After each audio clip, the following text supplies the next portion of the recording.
Hello students, good morning to our online classes of RPS. In previous classes, we have studied about the different tissues of plant's body. हमने plant के body के different tissues के बारे में पढ़ा था. Now, it is the turn to study the tissues present in our body. Before this, इससे पहले हम लोग क्या पढ़ेंगे? Before this, we have to study about the different organizations present in our body. हमारे बॉडी में डिफरेंट ऑर्गेनाइजेशन लेवल्स जो present होते हैं, हम उन्हीं और डिफरेंट ऑर्गेनाइजेशन लेवल्स के बारे में स्टडी करेंगे. ठीक है स्टूडेंट्स?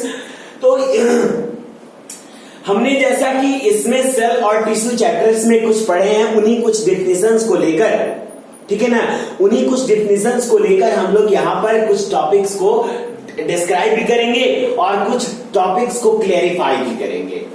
ठीक है?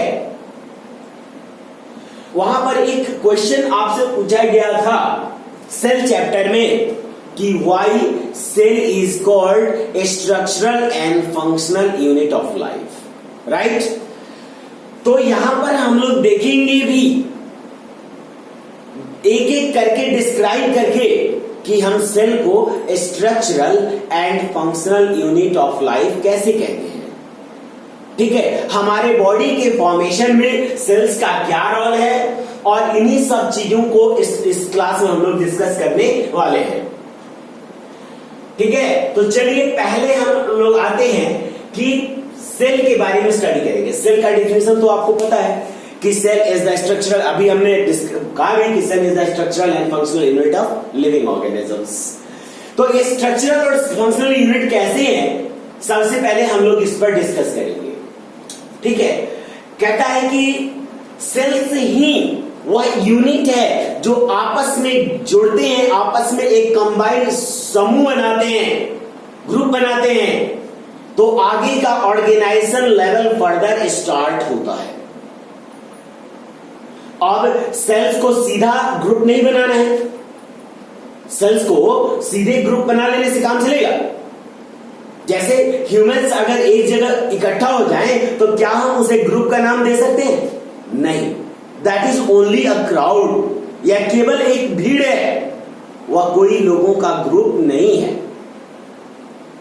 फिर ग्रुप कैसे बनेगा? तो इनमें आपस में कोऑर्डिनेशन होना चाहिए. उनके आपस में एक जगह जमा होने का, एक जगह कंबाइंड होने का, एक जगह जोड़ने का एम होना चाहिए. और उसके साथ साथ सब आपस में एक दूसरे को कोऑर्डिनेट करेंगे, एक दूसरे के साथ मिलकर वर्क करेंगे, एक सिंगल वर्क करेंगे, तो ही वहां पर वह कोऑर्डिनेटिंग ग्रुप बन पाएगा और तभी वह ग्रुप कहलाएगा. अदरवाइज वह एक भीड़ कहलाएगा. तो हमारे सेल्स भी, ठीक है, सिमिलर सेल्स जब आपस में जुड़ते हैं, है ना, सिमिलर सेल्स जब आपस में एक दूसरे के साथ जुड़ते हैं, ठीक है, तो वहां पर वह एक ग्रुप को फॉर्म करते हैं. इस ग्रुप का एक खास एम होता है, एक खास फंक्शन होता है.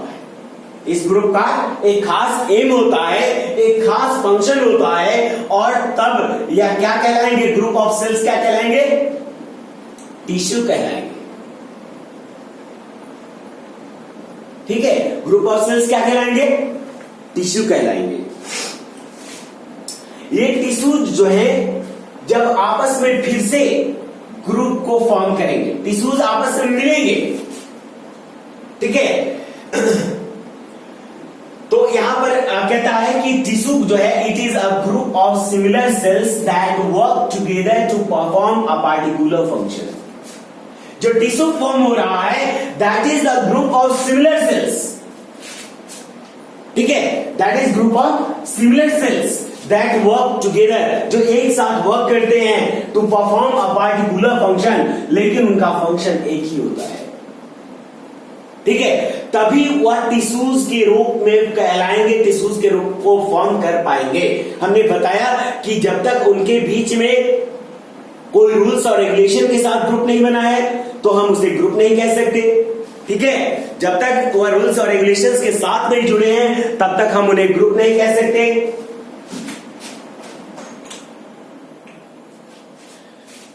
जब ये रूल्स और रेगुलेशंस के साथ आपस में जुड़ते हैं तो इन्हें हम ग्रुप कहेंगे और तभी यह टिश्यूज को फॉर्म करेंगे। हाँ, अब इसके नेक्स्ट लेवल क्या है तो वह है ऑर्गेन।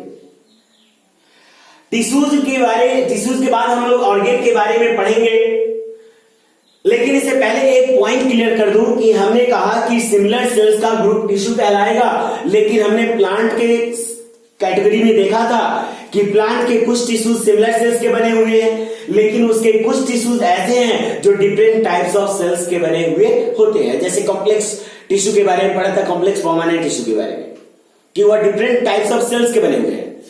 तो वहां पे भरे सेल्स का टाइप आपको डिफरेंट दिखता हो क्योंकि वह केवल स्ट्रक्चरली डिफरेंट है, लेकिन फंक्शनली क्या है, सिमिलर है।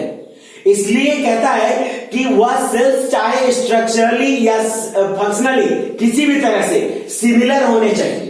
क्या होने चाहिए, सिमिलर होने चाहिए, तभी वह टिश्यू बना पाएगा। तो स्ट्रक्चरली सिमिलर हो चाहे फंक्शनली सिमिलर हो, लेकिन सिमिलैरिटी तो उनमें होनी ही चाहिए और तब यह बनाएंगे टिश्यू। ऑर्गेन कब बनेगा, जब डिफरेंट टाइप्स ऑफ टिश्यूज आपस में एक साथ जुड़ेंगे। वह फंक्शन चाहे एक जैसा करे, चाहे इंडिपेंडेंटली डिफरेंट फंक्शंस को परफॉर्म करे, लेकिन उनका एम एक स्पेसिफिक होगा और एक ही एम के लिए वर्क करेंगे और उसको कोऑर्डिनेट करेंगे और तभी वह बना पाएंगे ऑर्गेन्स। फॉर एग्जाम्पल देख लेते हैं, हमारा एक सिंपल ऑर्गेन ले लेते हैं और वह है स्टमक। स्टमक जो होता है it is a J shaped organ, नहीं, यह जे शेप्ड ऑर्गेन होता है।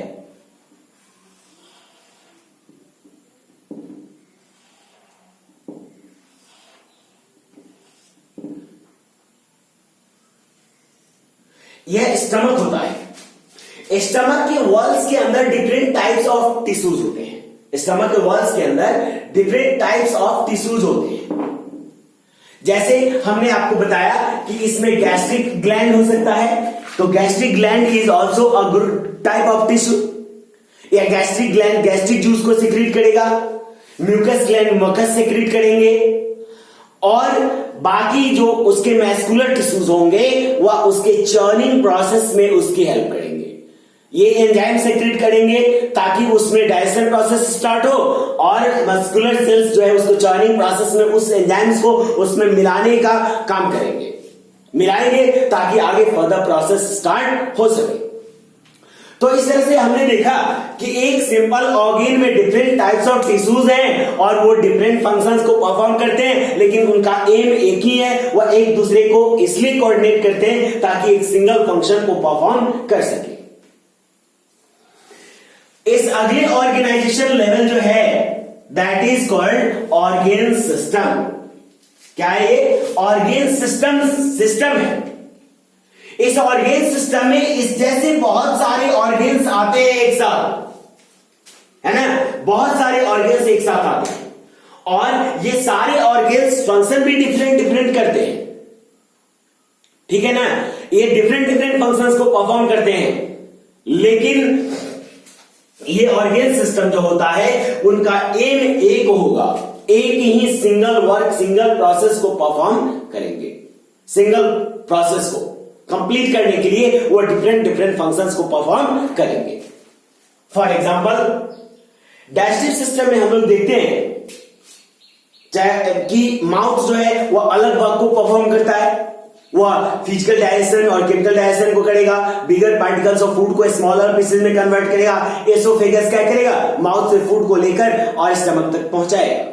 स्टमक क्या करेगा, उसमें से जर्म्स को मारेगा, अपने डिफरेंट फर्दर फंक्शन को परफॉर्म करेगा और आगे स्मॉल इंटेस्टाइन को फॉरवर्ड करेगा। स्मॉल इंटेस्टाइन में लिवर्स और पैनक्रियाज जुड़े हैं, वो सब अपना अपना वर्क करेंगे, तो इस इंटेस्टाइन अपना वर्क करेगा।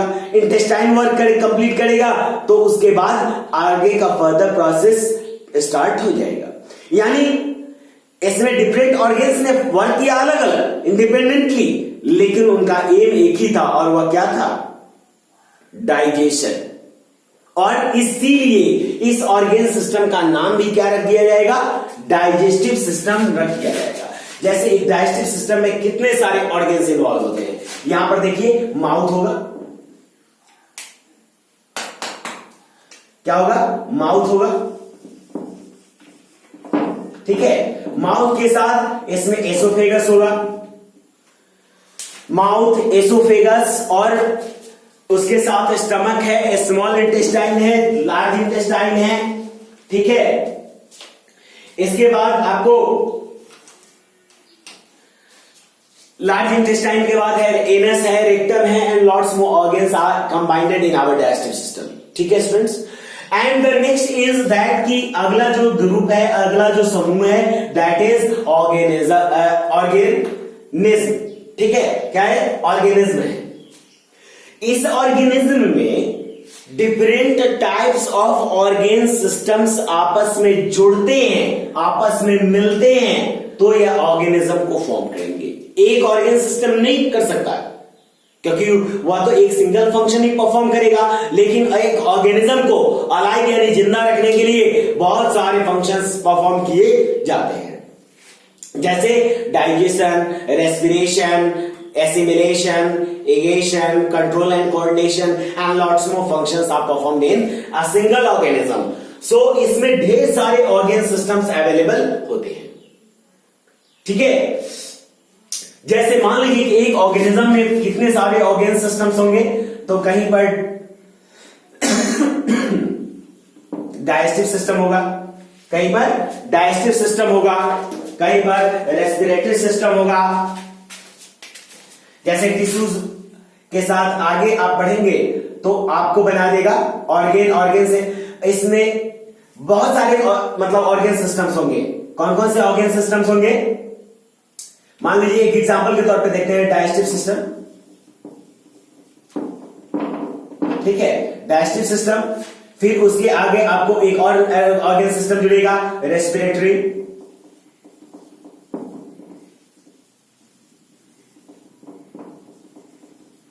ठीक है, सर्कुलेटरी,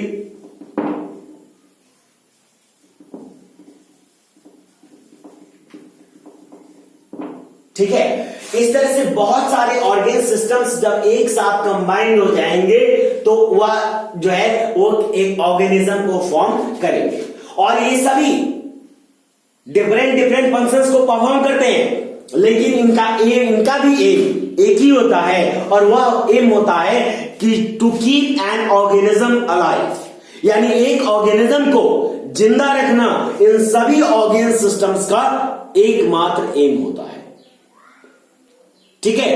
तो इस तरह हमने देखा कि डिफरेंट ऑर्गेनाइजेशन लेवल्स जो हमारे बॉडी में प्रेजेंट होते हैं, जिसमें हमने देखा कि सेल्स जब आपस में जुड़ेंगे तो क्या बनाएंगे, टिश्यू बनाएंगे, ठीक है। सेल्स जुड़ेंगे तो टिश्यू बनाएंगे, और इन्हीं सेल्स का ग्रुप जिसको हमने टिश्यू नाम दिया है, वह जब आपस में एक साथ कंबाइन होंगे तो क्या बना देंगे, ऑर्गेन बना देंगे। और जब ये ऑर्गेन्स आपस में एक दूसरे के को कोऑर्डिनेट करेंगे तो क्या बनाएंगे, ऑर्गेन सिस्टम बनाएंगे, और बहुत सारे ऑर्गेन सिस्टम्स जब एक दूसरे को कोऑर्डिनेट करेंगे तो क्या बना देंगे, ऑर्गेनिज्म बना देंगे। तो ये सब एक दूसरे से आपस में कोरिलेटेड है, और इसी कारण से सेल को जो है वो स्ट्रक्चरल यूनिट कहा जाएगा। अब हमने देखना है कि फंक्शनल यूनिट इसलिए कहा जाता है क्योंकि हमने अभी डिस्कस किया कि ये सारे सेल्स जब वर्क करेंगे, है ना, एक साथ वर्क करेंगे, एक सिंगल वर्क करेंगे तो यह टिश्यू बनाएंगे। यानी टिश्यू को बनने के लिए इनका स्ट्रक्चरली सिमिलर होना जरूरी नहीं है, बल्कि फंक्शनली भी सिमिलर होना जरूरी है। यानी वह एक जैसा फंक्शन परफॉर्म करेंगे तो टिश्यू बनाएंगे, वरना टिश्यू नहीं बनेगा। तो इस तरह से हम लोगों ने दो चीजें क्लियरिफाई की कि ऑर्गेनिजम्स जो हैं उनका बॉडी जो है वह सेल्स के आपस में कंबाइंड होने से बना हुआ है, और इनके बॉडी में जो डिफरेंट फंक्शंस परफॉर्म होते हैं that is completely performed on cellular basis, यानी सेलुलर बेसिस पर ही उनका फंक्शन परफॉर्म होता है, चाहे वह सेक्रेशन का फंक्शन हो चाहे एब्जॉर्प्शन का, चाहे एसिमिलेशन का फंक्शन हो, चाहे कंट्रोल एंड कोऑर्डिनेशन का। ठीक है, जैसे आप एक कंट्रोल एंड कोऑर्डिनेशन में देख लीजिए कि मान लीजिए कि आपको कहीं से एक मॉस्किटो बाइट करता है, राइट? तो वहां पे सेंसरी सेल्स होते हैं, जो सेंसरी सेल्स पहले मैसेज रिसीव करेंगे। तो मैसेज किसने रिसीव किया? ब्रेन डायरेक्टली नहीं, सेंसरी सेल्स ने, और वो मैसेज को फॉरवर्ड किया आगे। तो वहां पे वर्क जो है वह सबसे पहले सेलुलर बेसिस पर ही कंप्लीट किया गया, देन वह आगे के फर्दर ग्रुप्स को फॉरवर्ड किया गया और वर्क्स किया गया। तो यहां पे यह कहता है कि स्ट्रक्चरली हमने प्रूफ कर लिया कि सेल जो है वह स्ट्रक्चरल यूनिट भी है और सेल जो है वह फंक्शनल यूनिट भी है। स्ट्रक्चर भी इसी के मिलने से बना है और फंक्शन भी अगर कहीं से स्टार्ट होता है, कंप्लीट होता है, तो due to the cell. Okay students, तो हमने इस क्लास में बहुत सारे मतलब जो है वह बहुत ही डीप लेवल्स के स्ट्रक्चर्स के बारे में स्टडी किया है, बहुत ही अच्छी तरह से स्टडी किया कि किस तरह से हमारे बॉडी में डिफरेंट सेल्स का ऑर्गेनाइजेशन होता है। आगे की क्लासेस में हम लोग एनिमल टिश्यू के बारे में डिस्कस करेंगे कि वो कैसे होते हैं, कितने टाइप्स के होते हैं, उनका फंक्शन क्या होता है, कौन सा टिश्यू कहां पाया जाता है, और वो टिश्यूज जो हैं वह किस किस तरह के सेल्स के आपस में मिलने से बने हैं। ठीक है, okay students, then thank you.